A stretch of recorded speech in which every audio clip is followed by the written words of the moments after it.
ಪುತ್ತೂರಿನ ಈಶ್ವರಮಂಗಲ ಹೊರವಲಯದಲ್ಲಿ ನಿನ್ನೆ ನಡೆದ ಅಪಘಾತದಲ್ಲಿ ಕೊನೆಯುಸಿರೆಳೆದ ಮೋಹಿತ್ ಗೌಡ ಇವರಿಗೆ ಇಂದು ಭಾರತೀಯ ಜನತಾ ಪಾರ್ಟಿ ಪುತ್ತೂರು ವಿಧಾನಸಭಾ ಕ್ಷೇತ್ರದ ಪರವಾಗಿ ಪುತ್ತೂರು ಬಿಜೆಪಿ ಆಫೀಸ್ನಲ್ಲಿ ಶ್ರದ್ಧಾಂಜಲಿ ಸಲ್ಲಿಸಲಾಯಿತು.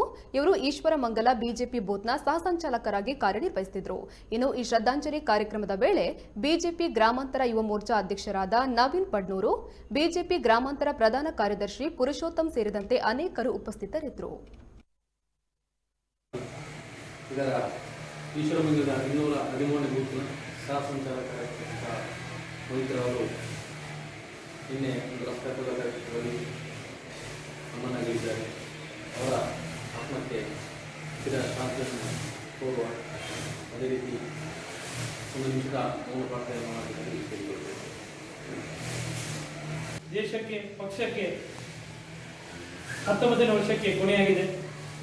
ಇವರಿಗೆ ನಮ್ಮ ಭಾರತೀಯ ಜನತಾ ಪಾರ್ಟಿ ಪುತ್ತೂರು ಮತ್ತು ಯುವ ಮೋರ್ಚಾದ ವತಿಯಿಂದ ಶ್ರದ್ಧಾಂಜಲಿಯನ್ನು ಅರ್ಪಿಸ್ತಾ ಇದ್ದೇವೆ.